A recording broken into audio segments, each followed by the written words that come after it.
Hey, Hey, welcome, welcome, hey. welcome. Yay. Okay. We are so.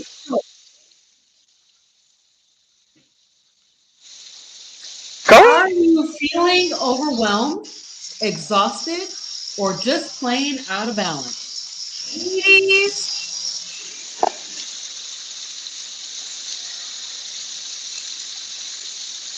Okay, Robin is a little. Oh, it's my turn. Hey, everybody, it's it's Big Rob, Big me. Robin Lifestyle Church. I know.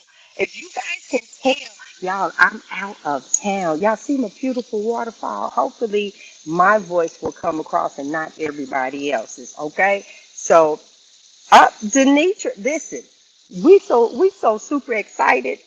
Um, who got next? Who got next? It's me. I'm sorry. Okay. Tonight we're going to be talking about hormones. We're going to be talking about stress. We're going to talk about balance, and we are super excited to have our new co-host with us, That's Denise the part. Davis. Woo, woo. We are so excited that you are here with us. DeNitra, you guys met her last week, and she is a metabolic health practitioner and certified health coach. And so we are so excited that she has decided and deigned to grace us with her wonderful presence as part of our Hey Sister Girl team. Hey, DeNitra. Hey, I know. Robyn. Hey, G. I'm excited and thrilled and super elated to be here, be a part of this phenomenal mission that we are endeavoring to do. So, thank you. Hmm. No, thank you for being here. Because listen, let me jump back in because I was a little discombobulated because of where I am. The feedback that I received, just me, for you being on the show and just how you touch so many different people, y'all in the community, we couldn't say anything but, hey, sister girl, the people need you. And so Oh, we are so thankful that she's joined us, guys. And today we are going to talk about some stress, some hormones, and everything. You're going to get it from everywhere because we must be better, guys. We must take care of ourselves. It is, you start feeling bad about self care because you're not used to it. And we getting ready to get you used to it. All right. Now, that's all I have to say on that one. Go ahead. all right. So, Who got D, next? you got next. You're going to talk to I us a do. little bit about stress and hormones. Okay. For me, cortisol, insulin, can really key off some stress hormones. So I have some information and stuff for you guys. Wait a minute. That did not go right. Okay. Chronic stress impacts key hormones. Your cortisol, that's some chronic stress. It keeps the cortisol levels elevated, which can disrupt the blood sugar controls. It increases cravings and leads to abdominal uh, accumulation. Hormonal dynamo effect. Ooh, y'all, listen to me be smart. Elevated cortisol impacts other hormones such as insulin. It worsens insulin resistance and estrogen, causes imbalances that contribute to PMS, irregular cycles, and or some menopause symptoms. Let's talk about that. I have to say this. I don't know where I put this into my script to say tonight, but I have to say this to DeNitra. For as much as I've listened over time about insulin, insulin resistance, and insulin sensitivity, I overlooked the sensitivity part, right? I was like, all of it is insulin. All of it has to do with sugar. And the moment that you hear insulin, you talked about that last week, where people think of sugar diabetes. And it's like now that I have no, I don't do carbs, I don't do these things. That one time that I had barbecue sauce. When you said that, because see, I'm gonna be honest, I'm like, oh my God, I hate y'all a little bit of barbecue sauce, and I hurt for 2 days. And it was at that moment when you said it. So you can't get mad at preachers, you can't get mad at teachers because they teach it. And then all of a sudden somebody come and they say something and the light bulb come on. And that was my light bulb moment. I said, wait a minute, I'm so sensitive now. That's what you have to understand. Your body now is so sensitive to these things from the outside that just a little bit can set you off. All right, my next thing is some symptoms of stress and hormonal imbalances. Some physical signs: fatigue, stubborn weight gain. Y'all ever realize how, and we say this about men all the time, uh, you try and go on something with your husband, and before you know it, he come back to me, I dropped 6 pounds overnight. And you just, look, Yeah. some stuff, You sir, looking you at really need to, baby, some stuff you really need to keep to yourself. Okay? I don't need to hear that right now. But that is us. That is how we are designed. They can't carry a baby. They can't do any of those things. So our midsections pick this weight up. We want to go have these mommy makeovers because we keep stressing with weight. It's over and over and over. It just seems like the never ending story. Hold on, y'all. I got to push that button. all right. I know. I know. I had to push the button. All right. I know. And the button still ain't acting right. Yeah, I'm trying to get fancy over here. Well, There while we you're go. talking, All while you're right. trying to push your button, I want to just chime in on Uh-huh, cortisol Shane. Come because on, come on, come on. cortisol is such a challenge. I know that I have been having sleep issues forever. And that cortisol is really, really problematic and causing the stress, causes the Mm-hmm. high cortisol, and then the sleep is impacted. And also weight gain.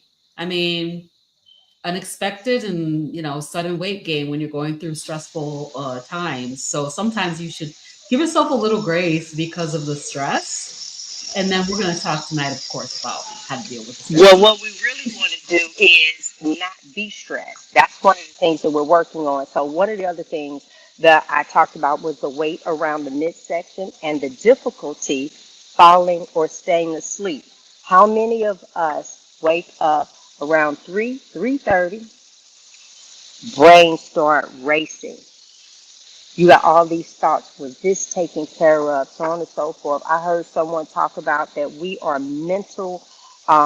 Well, did she say we were mentally held hostage? Some kind of way she worded this, just talking about women, how we are holding doctor's appointments in our head. We're worried about what time this person goes to track. You got ballet. You have tap.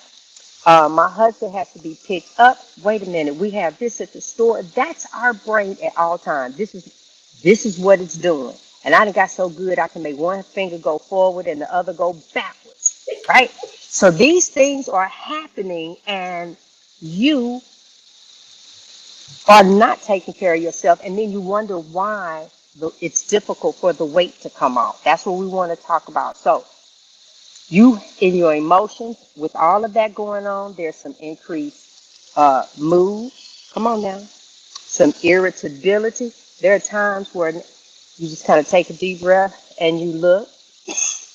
Y'all know our looks that we give. We have those that heighten anxiety. All of these things can signal stress and be overwhelming hormonal symptoms. So, how do we encourage some self reflection? You first have to identify those stress patterns. That's so true. You have to identify them. You have to be able to say, yes, this is it. So, I put together a couple of things that, let me see, that I want right here. Okay. Hey, come on. Hey, sister girls. I'm asking you to consider how chronic stress shows up in our lives. I want you to think about this. Throughout your exhaustion, your emotional eating, or disruptive sleep, right?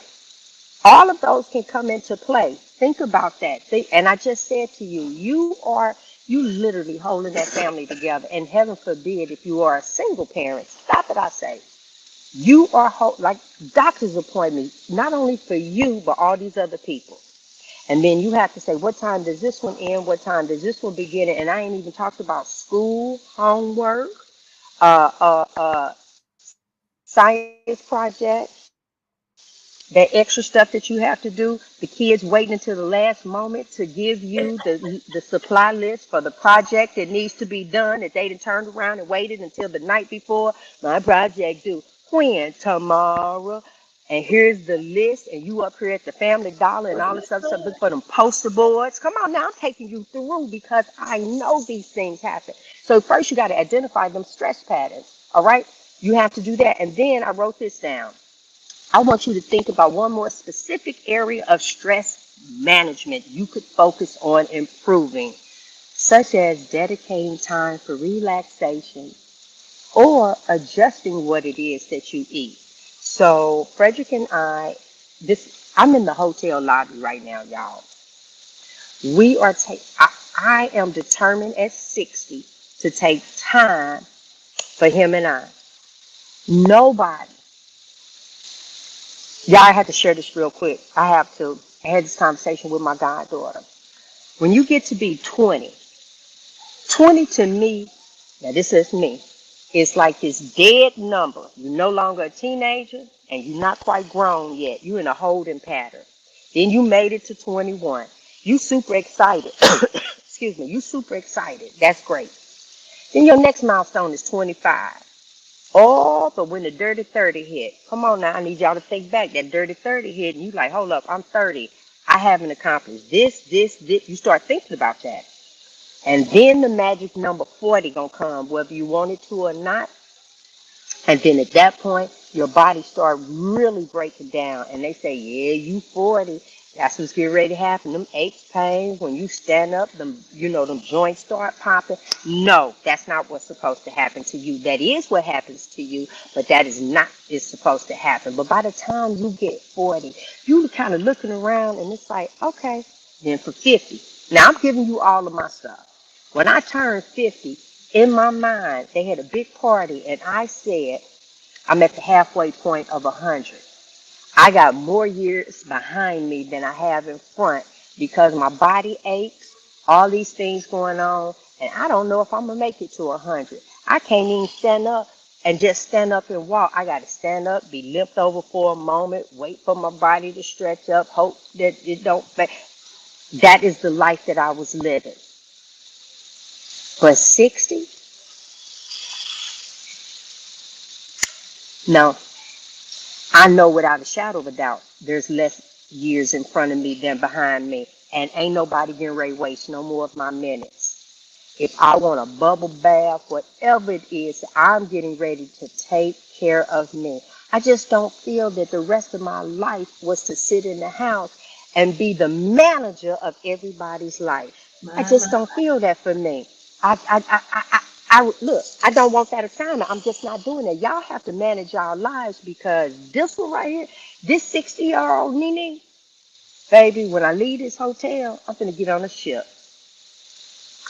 When I leave that ship, I'm going home to change clothes and I'm headed back out again. This Nene is getting ready to enjoy her life. All right. And so let me see. I got a thought-provoking question because we got a metabolic health practitioner on the scene. All right, what is one of the small but impactful way women can start addressing stress-related hormone imbalances today? Come on, this gonna open up the conversation and let's get it Yes. going.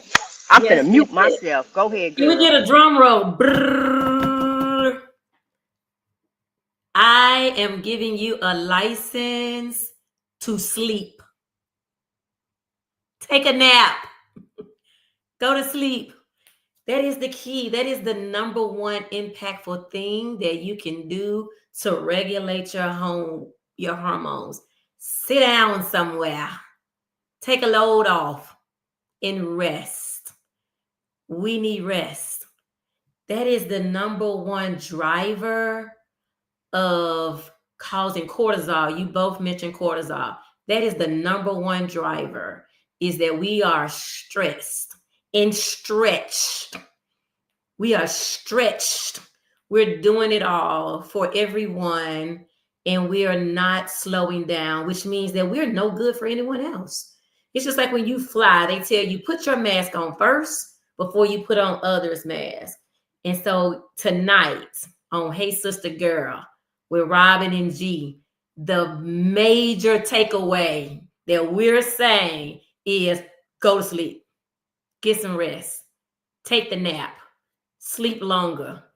That is the key to regulating the hormone cortisol, is your body needs rest. So let's just rest in that. Let's just pause in that. Let's just pause in that. It is okay to rest. That is when your body get an opportunity to heal itself, to repair itself. All the drama, the trouble, it's like just shut it down. I have a good friend. We have a little saying, girl, my batteries didn't ran out. I ain't got no more batteries. I'm done. Or we run so much that we are just exhausted. And we can be saying, I'm exhausted, and still doing exhausting things. And so tonight I say sleep. It may sound simple, but it is profound. If you can just get some acceptance around your body needs to rest. Establish you a sleep schedule. Like when we were young, we got mad at mama because we had a bedtime. This is what time you going to bed. No, I want to stay up late. When I get grown, I'm going to stay up as long as I want to stay up. Now I want my bedtime. What time you say go to bed, mama? No, that's right. My mother teases me all the time about, I'm going to send you to your room. I said, good, and I ain't coming out. Right? Like, let's go back to when things were simple. Establish you a bedtime. Get you a routine. What do you do to relax? Is it light a candle? Is it a bubble bath? Is it reading a book? Do you do bedtime stories with yourself anymore? What is your sleep environment like? Is it calming? Is it cool? Do you like cool? I know most of us, because of a lot of the other things we talked about with hormones, we need a little cool for a minute, then we need a little heat for a minute. So we go back and forth. So I got a fan. Get you a fan with a remote, sweetie. They make them now.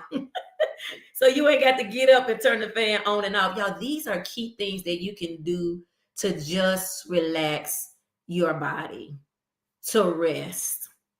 It is so serious. I am consistently seeing, I'm 54, just turned 54. And I'm seeing women who are 10 years older than me, 9 years younger than me, that they are dying because they are so stressed. You want to be everything to everybody.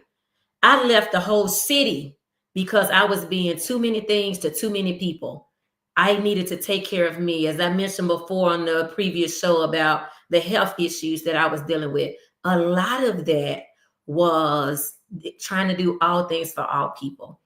And everything that's good ain't God. You got to make sure that you are being led in that direction, because then you'll have no regrets.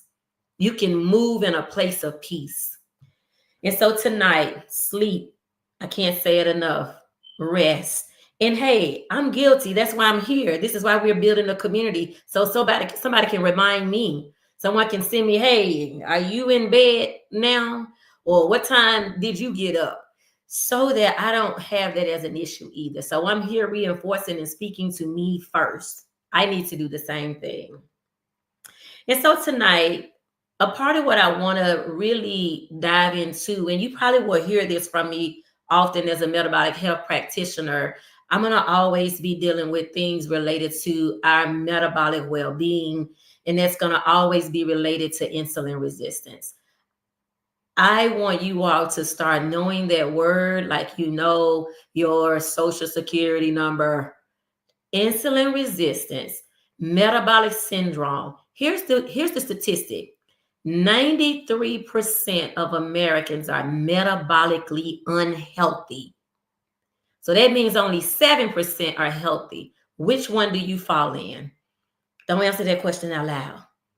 You can't answer out loud which one do you want to be in. We want to be metabolically healthy. And so when we deal with insulin resistance, as I said last week, if you didn't see the show, check us out. It's all about blood sugar, how blood sugar is operating in your body. And it's not just for diabetics. There are so many things, the weight we're gaining, the darkness is in our skin, the eye trouble we're having, the atherosclerosis, the gout, all of those things Skin are tags. skin tags. All of those things are insulin resistant. Your high blood pressure has nothing to do with salt nor pork. Neither one. It has nothing to do with it. Girl, eat your pork and eat your salt. The Bible already told you was the salt of the earth. Go and be it. Eat your salt. Salt is good for you. But sugar is not. And things that metabolize as sugar are not. And that is what causes insulin resistance. So my ladies that are listening that have high blood pressure, revisit your doctor. They have you on a diuretic for trying to get you to urinate often. Let's figure out what's going on with the sugar. Is it the Diet Coke? Is it the Coke? Is it the over sugar that you're putting in your coffee? Is it that you got up and you ate toast? You ate oatmeal? You drank orange juice? You had a big bowl of fruit and a little piece of meat, a little piece of protein? That is a sugar diet, and that is going to spike insulin. The other point I want to make tonight is about weight gain. Cortisol is going to cause your appetite to be stimulated. So you didn't sleep last night because cortisol was all over the place. And then you got up this morning and cortisol makes your blood sugar run high because of the foods that you chose. And so now you have this stimulated appetite. So now you're eating all the time. You're snacking. Can't get enough, can't get full. You're nervous eating. You're mindlessly eating. All of that is cortisol operating in your body. And one of the things that I want to make sure of is that we understand that cortisol drives us into a place of fight or flight or fright. And you have to determine like which one of those places you're in. And so I say this to my sisters too, is that we are chronically exercising. So I work with women who are fairly small, but they are still having insulin spikes. They're still not reducing weight. They're still having an issue. In some cases, it is that you are overworking out. You are sending your body into fight mode. Remember that if we were ancestrally appropriate living, we would only be out running if we were trying to find something to eat.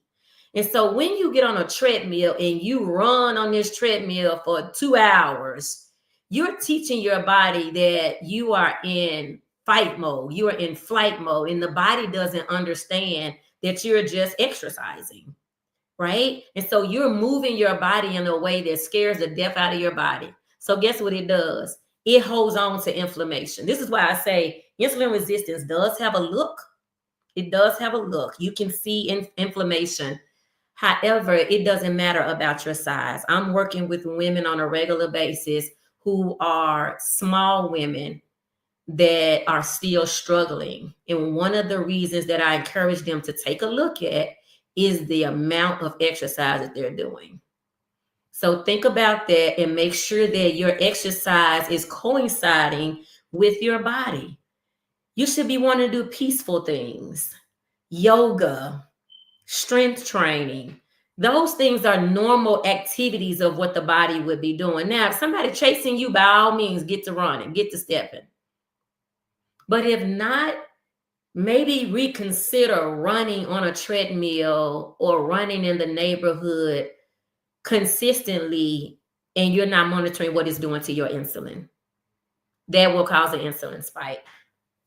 And so back to this sleep disruption that we're having. Your quality of sleep, staying asleep. This is where you want to check electrolytes. What are your electrolytes? So a lot of us, because we've been misinformed about salt, we are having a diet of no salt because we think salt is going to give us high blood pressure. Now, I will say you must choose a quality salt. I'm going to say that over and over again. You need to choose a quality salt, but you need to have salt. If dehydration is a real thing, hydration is real, but hydration is not just water. It is also putting those electrolytes back. Again, that's how you're going to manage cortisol. You get to control what cortisol does based on what you do in your body. And so I just want to pause and see if either one of you have a comment, or this adequate sleep thing is the main thing. And then I want to talk about diet and how diet impacts cortisol. Yeah, so Okay. what you said is so profound about the over exercising. And I don't know that I have heard that yet Yeah. in the space. I have not heard anybody saying that. I hear people talking about like over fasting. You know, fasting too long can be difficult for women. It puts you in a fight or flight sort of position, but never about exercise. So that is a new one on me. And I think that makes a lot of sense, that if you're acting like you're in trouble, your body can't tell the difference. Exactly. It thinks you're in trouble. Exactly. Yeah, really profound. And so when we think about that, Oh, okay. Wait. I want to add, and I know I want to mute myself soon because of the water fountain that I heard. You just talked about, you mentioned resting. I was writing notes. Um, Resting doesn't mean sitting down and thinking about all the stuff that you still got to do that haven't been done. What else? That's not resting. Okay? I don't care if you watch mindless television, anything. I tell my husband that sometimes. I don't need to figure out the plot. I don't need to do any of that. Whether you are on YouTube and you just listening to calming water, rain, whatever. So I got that.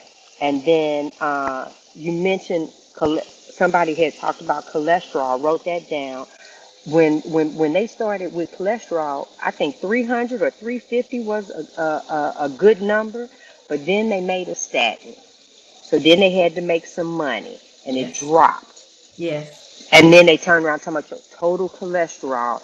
That only has to do with them making money. And then you were talking about skin tags, and I've been seeing a lot of people with keloids.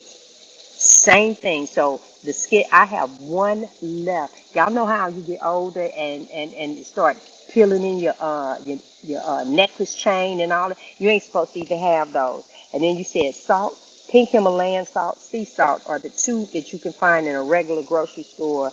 There are other ones, and you did say that exercise thing is really good because there's a difference between movement and exercise. You could talk about that. I'm gonna mute myself. yes. And that's exactly where I was going. So don't hear me tonight saying don't exercise and don't move your body, because your body needs movement. Your body needs physical activity. It needs to be active, whether you're walking, whether you're taking a light jog, whether you park your car in a place that causes you to have to walk further, whether you use steps. Those things are movement for your body. So, but going to the gym and hanging out on a treadmill for an hour and a half or 2 hours, overdoing cardio. There is a way to overdo cardio, is what I'm saying. Let's find the balance in that. The other thing is making sure that your diet is healthy. And so healthy can be subjective as well. And so we want to make sure that we are eating a diet of as few carbohydrates as possible. Carbohydrates are sugar. It is a fancy name for sugar. So remember, anytime you're eating carbohydrates, your body is going to have an insulin spike.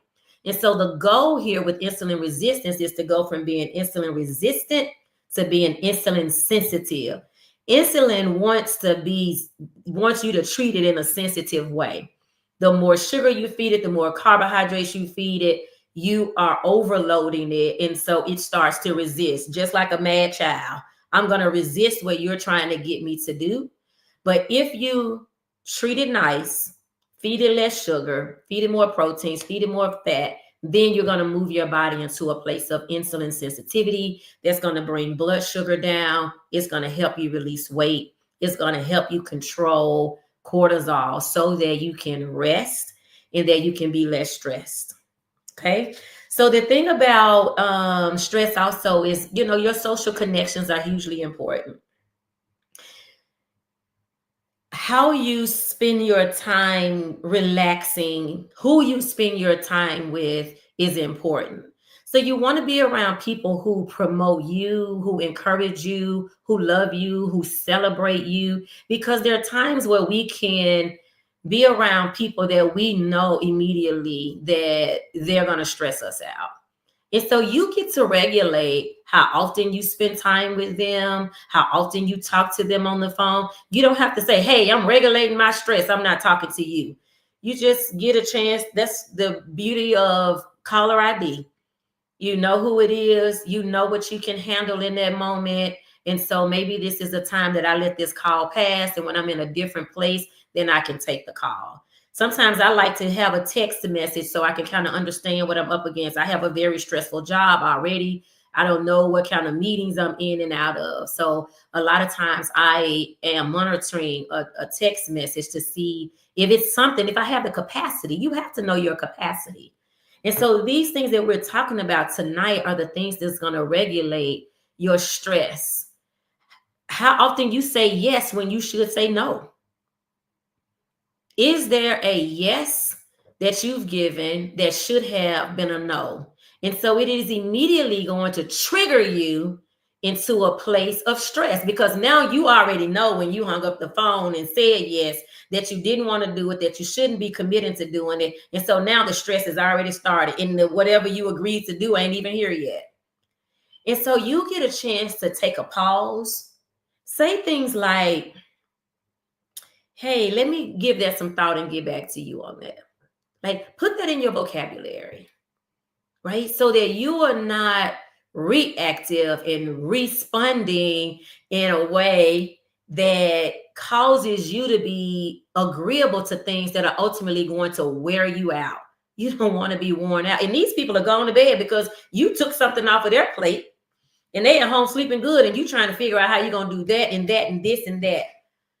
So again, we're trying to make this plain tonight, make this very practical, make it hit home with the things that you're dealing with immediately. Even on the job, sometimes you have to decide what I have the capacity to do and what I don't have. With the children, Gie, when you were talking about, and my son is 30 years old, but girl, when I say you brought back some flashbacks, this boy coming strolling in my room at midnight. And see, back then we had 24-hour Walgreens and 24-hour Walmart.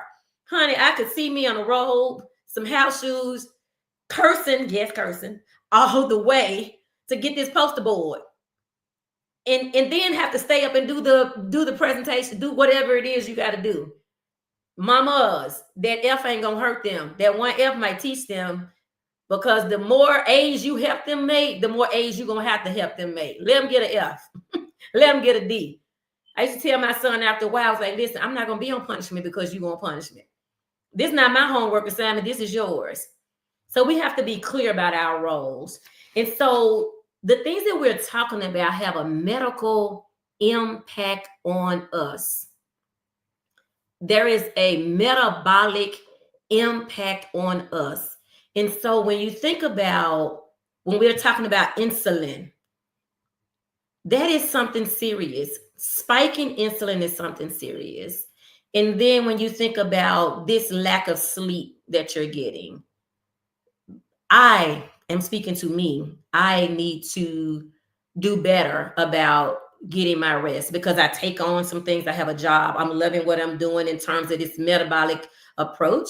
And so then I let my sleep get off because I gotta do this, I gotta do that. I want to make sure I'm prepared for the people. But who am I if I'm not taking care of me? Take care of self first. And so the last thing I'll say is building this resilience and the tweaks that you can do. When we talk about the diet and we talk about eating a diet of carbohydrates, if you're not sure what carbohydrates are, I need you to get your cell phone out and Google the things that you are eating if you're not sure how many carbs you're consuming. Y'all, there is no room for moderation here. There's no room for moderation, right? Because moderation tricks us into thinking that I can have a piece of cake at lunch, and then I can have some French fries at dinner, and then I can have, some pancakes in the morning. I just ate one. They gave 3 pieces of French toast. I only ate one. That's not moderation, y'all. That thing right there is going to stall you. And each time you put carbohydrates and sugar in your body, and I'm going to keep saying, you're going to say, that's how the lady talk about is insulin spiking. Yes, because I need you to get it. I need you to understand that all of the woos and woes. I was with a lady today and we were going up steps and she was talking about her knees. And I told her, I said, it's the sugar. That is what's causing that. You should be, it's not about, some of these things that we're dealing with have nothing to do with age. It has everything to do with the foods that we are putting in our body. And so these stresses that we have, it causes brain fog the more sugar you eat. So remember, we told you that type 3 diabetes is the same as dementia. Sugar of the brain, sugar in the brain is dementia, Alzheimer's. And so that's the trajectory when we keep eating sugar. And so we don't allow our body to rest. And so, and I would say this too, when we think about men, and my husband is the same way, he can lose it just like that, right? But what we know about men is men are going to not be stressed like we are. Men going to say no and not think twice about it. They're going to be like, I ain't doing that, because they've already regulated in their mind the impact that thing is going to have on them. So they're not going to exercise that. We should take a lesson from that. We can learn from them on no means no when it's not what we should be doing. And so I'm excited tonight again to be here, to be a part of this movement, to be a co-host, to continue to try to feed women with wisdom, giving them, helping you all be well informed. I always say well informed women win. You all, we can win when we get the right information. This is some good stuff tonight that you're getting on Facebook, on YouTube. Go like my new channel. These ladies have shown me how to get a YouTube channel. So go like at Advocator, Coach, and Educator tonight. And I'm just excited to be able to share information and, send your questions now or later. Let's get your questions answered. Get your lab work done. I'm going to always harp on that too. Know what your fasting insulin is. I'm telling you about insulin resistance. I need you to know what your fasting insulin is, not your fasting glucose. There's a difference. I need you to know your fasting insulin, because that's going to be indicative of this insulin resistant state that you're in. Remember, only 93% of Americans are metabolically, only 7% are metabolically healthy. The rest of us are in the unhealthy 93%. Our goal is to change that tonight. So I want to mention regarding the fasting insulin test.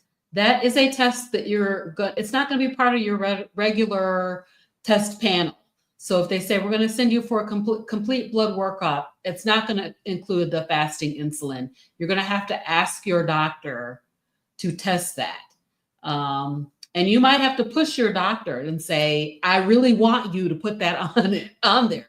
Because some of them will be like, well, you don't need it. You're not diabetic. You don't have a high A1C, X, Y, and Z. Your doctor works for you. You tell them what you want, and you want to have that fasting insulin drawn. And I just want to add this too, Robyn. So with that, the other thing is that you may be diabetic. And the doctor may say, you don't need a fasting insulin. I already know you're diabetic. But you also want to know that fasting insulin to identify some other things that doctor is treating you for. Because they're working with you, maybe got you on metformin and have you on some doses of insulin, Moderna, all of those things to just treat the to get the blood sugar down, but not getting to the root cause of all these other things that you're dealing with. So you're taking some type of anti whatever for what's going on in your knees. Then you're taking something for what's going on in your neck, and you got another medicine for this one. All of it is tied to insulin. And I need for us to see the whole picture of it is all tied back to insulin. You can fix insulin and fix all of those things. And that would be the key. Exactly. Okay, y'all see, I know, girl. I know. Y'all, I have my notes going on. First thing I want to backtrack on, y'all, I was born in 1964. And when I was 9 years old, I was able to, in Chicago, Illinois, catch a bus by myself. I knew where to stand. I knew where to get off. When the doors opened going downtown, my mother would be standing there. That's what she taught me at 9 years old. Here's the thing.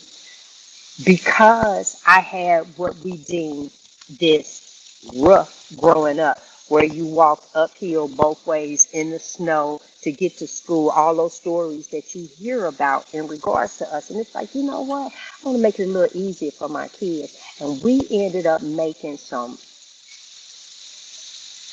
blank kids. They don't know how to they don't know how to figure stuff. Look, they don't know how to figure stuff out.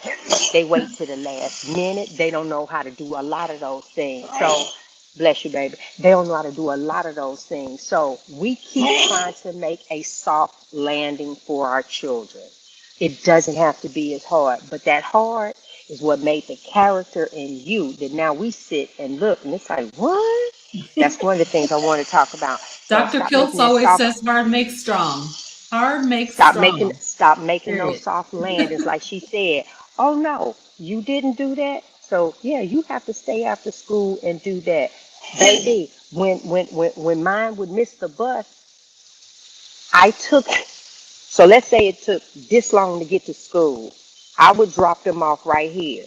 That means it was closer for you to get to school, but to try and walk back home, it was further.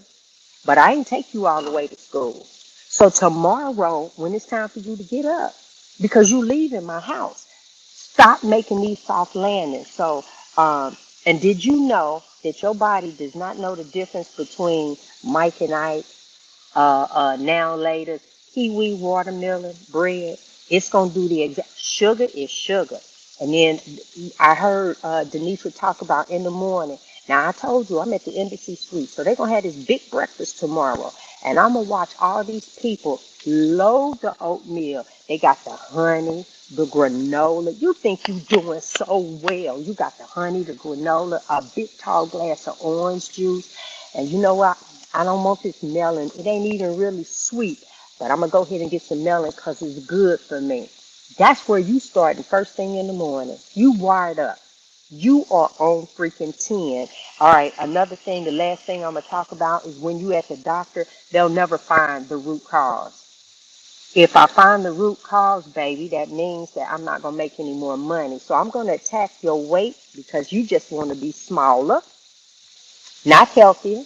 And let me tell you how I know. Because you're willing to pump yourself with the Meningara or whatever these different medicines and stuff like that, because it's helping you get smaller. What is your insides looking like? They not worried, because when something fails, you more money. They got a pill for every ill. They're gonna find a pill for every ill. And you hit the head, G, with us needing to just make a choice about how we want to show up. We really have to make a choice about how we want to show up. And making that decision is simply getting to the root cause. We often say in our community that, a patient healed is a customer lost, right? And so if you get healed, you're no longer a customer. And so it's just like a broke down mechanic. At some point, I'm going to break it enough for you so you can fix it enough so you can keep coming back. We want you healed and whole. And the way to do that is to trace what is going on with your insulin. And once you know what's going on with your insulin, then you can start to make some better decisions. A crumble cookie don't look so good no more when you find out it's 96 carbohydrates and that they got all kind of petroleum stuff in it. Like now you know that that's not what you want for your body. And then my last thing, I'm gonna meet myself for real. What you said, the cookie. Y'all think about this. You sitting around, we do it all the time. Somebody pulls out some candy. They say, "You want one?" You think of your breath. You go ahead and get. You just spiked yourself. You just brought yourself out of. You don't even realize it. You done went in and they like, "Oh, look, they got these little things here," and you get one. It could be the bite-sized cookie. You ate it. You just hit your system. You Yes. don't realize all of these little traps that are out because we somewhere we have shown our love through a nice big spread. Yeah. Yes. Yes. Baby, you better spread some meat. Okay, I'm quiet now. I'm finna turn this off. All right. So I'm going to go ahead and talk a little bit. Our goal, and the ladies have sort of mentioned, is that we want to empower ourselves to be able to be healthier. We want to be able to recognize and manage stress effectively. So we're going to give you some actionable tools tonight. We're going to build a stress toolkit. So I'm like big on creating an action item for us this week. So I created this little infographic to share with you guys around the development of a stress relief toolkit. And so I'm just going to bring that up for everybody to take a look at. We're creating this stress toolkit to help you go from overwhelmed to empowered. And I love so much what I heard already because basically DeNitra covered this whole infographic. But first of all, we want to make sure that we acknowledge and have self-awareness of what is going on within our bodies. So you cannot fix what you don't acknowledge, right? So identifying the stressors is going to be significant. We talked about the kids, and how stressful that can be. We talked about, too much time on the phone, not enough sleep, all those kinds of things that we're dealing with. So, are your stressors internal stressors or external stressors? Like, is work so hectic? Is the family causing you to be stressed out? What about finances? Like, the bill's gonna keep on coming due, and it can be quite stressful dealing with those external factors. And then for internal factors, I wanted to really talk about negative self-talk. What is it that I am telling myself about myself on a daily basis? I remember being a kid and thinking I was fat.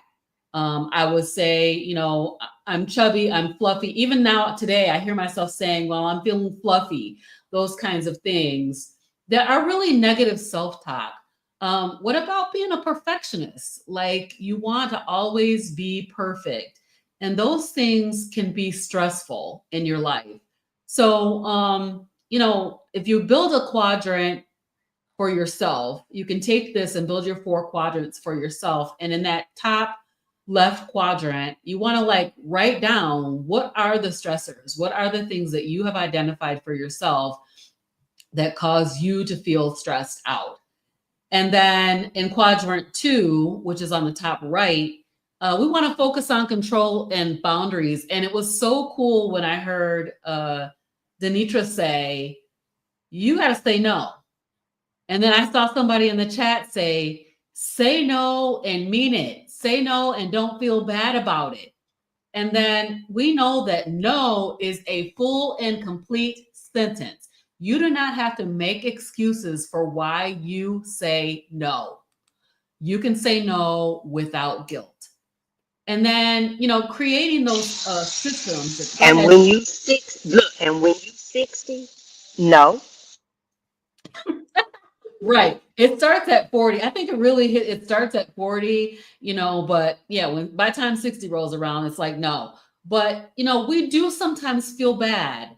Like, I feel bad because I want to help people, or, I want to be able to do the thing that the person is asking me to do. But you need to be able to learn to say no and understand that no is a complete answer. You don't have to make excuses for why you're saying no. Creating those routines and delegating tasks. You know, why are you the one who always has to get up at midnight and take that kid to the store to get the poster board?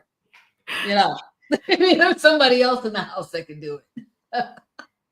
But, try to delegate those tasks. And even, when you have kids and stuff in the house, and moms are rushing around trying to do all the laundry, trying to do all the dishes, do all the cleaning, all of everything. Teach those kids, just like G was saying, teach those kids how to do that work inside the house. And they need to learn it. Okay. So then build your toolkit. So what are the tools that you're going to use? So we talked about movement.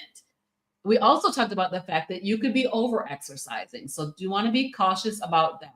But you want to use proper nutrition. I put carnivore here because to me, I have found carnivore to be the proper nutrition for me. Now, if you are a person who can tolerate vegetables, some low carbohydrate vegetables, then you could include that. But things like processed foods, industrial seed oils, you need to eliminate that because it's really not a proper nutrition for your human body. Okay.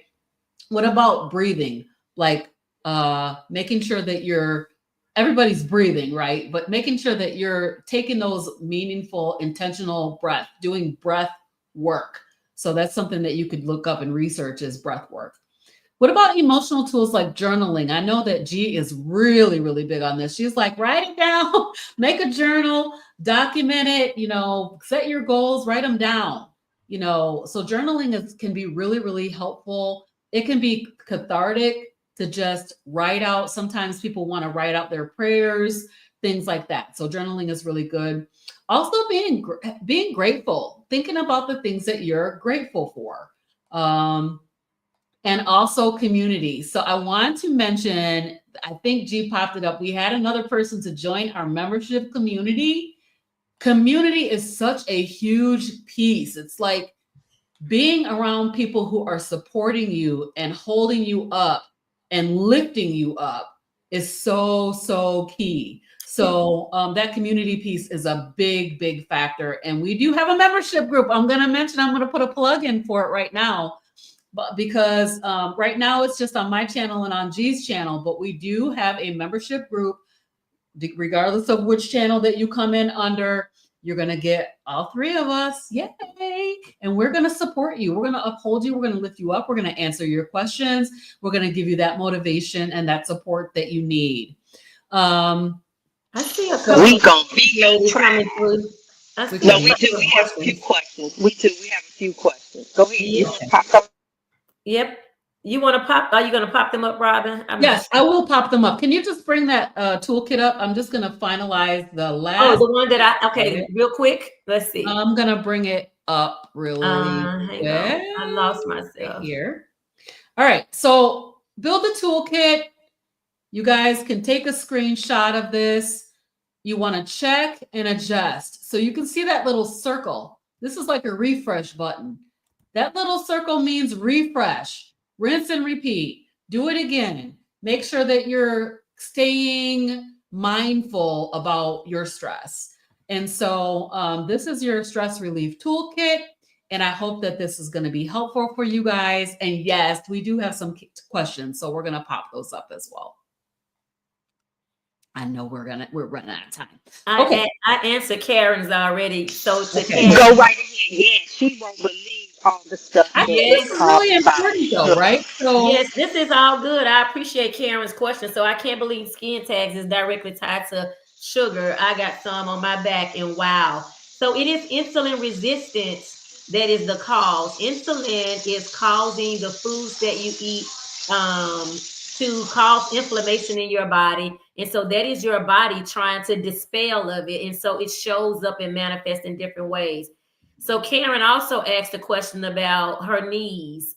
She said, are you saying that the pain in my knees and hip is because of sugar? The answer is yes. So Karen, what it sounds like to me, the skin tags are indicative of insulin resistance, the pain that you're having in your knees. So I would definitely highly suggest that you get to a doctor, ask a doctor to do a fasting insulin.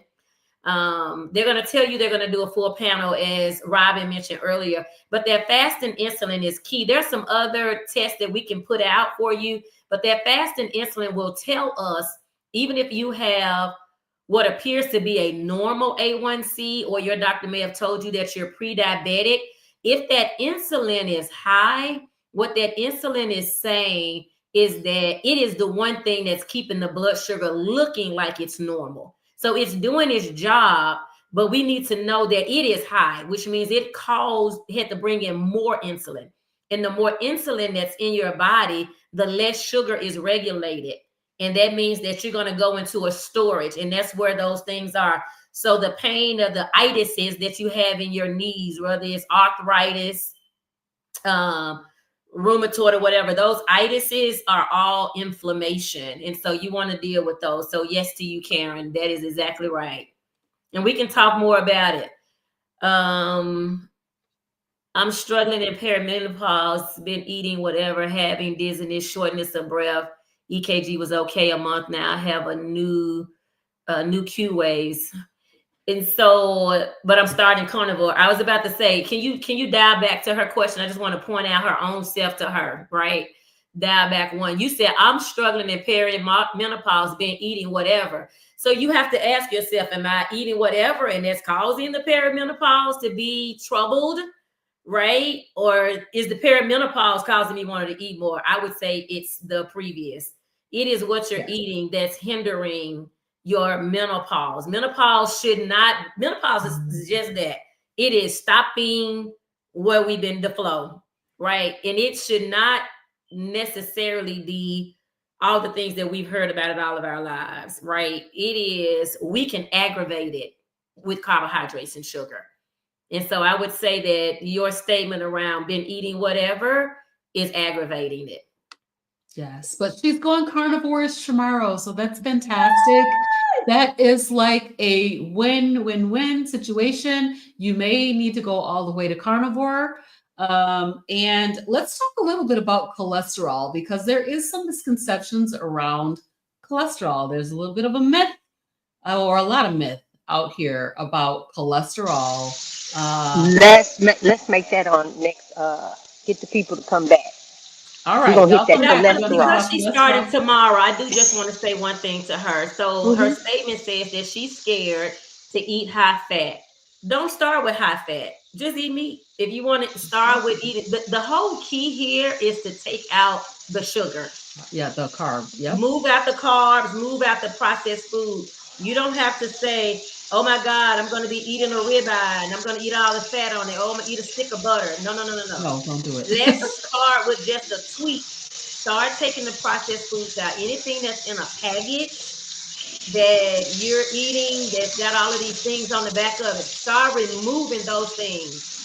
And cholesterol, we can deal with that next week, but LDL cholesterol is not your problem. It is insulin. I have high cholesterol and I'm doing just fine. I'm not on a statin. I wouldn't dare take a statin.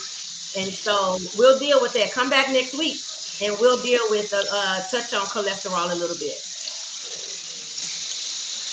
So I meant to mute myself. So, but go ahead and answer that.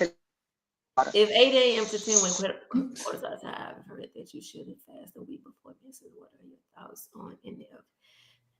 So the thoughts about intermittent fasting is you can do intermittent fasting anytime you like. Essentially, what intermittent fasting means is that I am just not feeding, but I am not starving. Right? You should have a satiating meal. And so I think they're asking.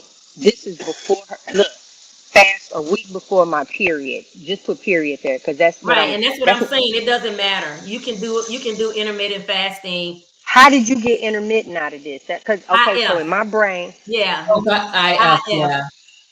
The thoughts on doing intermittent fasting. Baby, I saw that say if at 8 a.m. to 2 p.m. Well, that was the first if. You're right. But she's saying Yeah, intermittent fasting 8 a.m. to 2. And then she said thoughts on intermittent fasting during different times of our cycle. She's at, gotcha. and Pero, if I'm saying your name incorrectly, let me know. And maybe you can correct us, clarify that for us. But I think she's saying intermittent fast 8 a.m. to 2 p.m. when cortisol is higher. I've heard that you shouldn't fast a week before menses. What are your thoughts on intermittent fasting during different times of our cycle? And I'm saying you can intermittent fast anytime. All you're doing is saying that I am not feeding my body during this window of time, and your body is going to be okay with not being fed. It Yes. will be all right. You already pre-ate. That's what I tell myself. Yes. When I intermittent fast, I'm like, I got a meal that it can go and find. And I mean that comically, but for real. Like It's so you're true. not gonna starve. That's not what intermittent fasting. Intermittent fasting is meant to restore your cells, to rewrite your cells. It is giving you a fresh start when you allow your body not to be consuming food. All All right, right. Karen, I see you over there. Good job, Karen, over here not eating processed foods and sugar. Girl, your body is going to thank you, thank you, thank you. You will, I don't know what your age is, but you will be doing things. I'm aging in reverse. When I was 45, 9 years ago, I was 60 pounds higher and not looking good, not feeling good. But now I feel so much. I'm still on my journey. I still got things to go through. Those are pictures of me that are going up on the screen. But I'm saying that to you to say that your body will thank you. This is what I call real self-love. So we go get our nails done. We go get our feet done. We go get our hair done. We get our lashes. We get our brows done. I'm saying from the inside out, you're feeding yourself these processed foods and sugar. And I'm guilty. It's me too. So I'm talking to me too. So I ask us often, would you feed your car sugar? Would you go outside right now and give your car a teaspoon, not even a whole donut? Would you go out there and even put a teaspoon? And I would beg to differ and say, no, you would not. Why? Because you know it's going to tear your car up. Guess what? It is tearing us up. Sugar is tearing us up. Yes, it is. So, in conclusion, just Susie, we hope that you will watch the replay. This has been a really good show. Make sure that you guys share this with somebody who needs it because we women are going through a lot with our stress. So we want to make sure that I want to just encourage you to identify something that you can do this week to help yourself to deal with this stress, whether it is being more mindful. Maybe you want to be able to put in that sleep hygiene that DeNitra talked about, or maybe do some journaling, those types of things. Something to help yourself to deal with the stress. So DeNitra, do you have any resources or anything that you want to share? Sure. I just have one closing thing that we can put. I also want to say to Karen, if you go back to last week's show, we did drop in the chat a document related to insulin resistant that points out skin tags. I'm just still speaking on your skin tags. So let me just drop this document for you all, and we'll go through it. It'll be really quick. Give me just a moment. And then while you're doing that, when y'all talk about saying no, girl, I'll say no. I don't care if I'm sitting down watching TV. The answer is no. I don't want to do that. This is what I want to do. I'm only doing things that I want to do with my life. All right, let's get it. All right.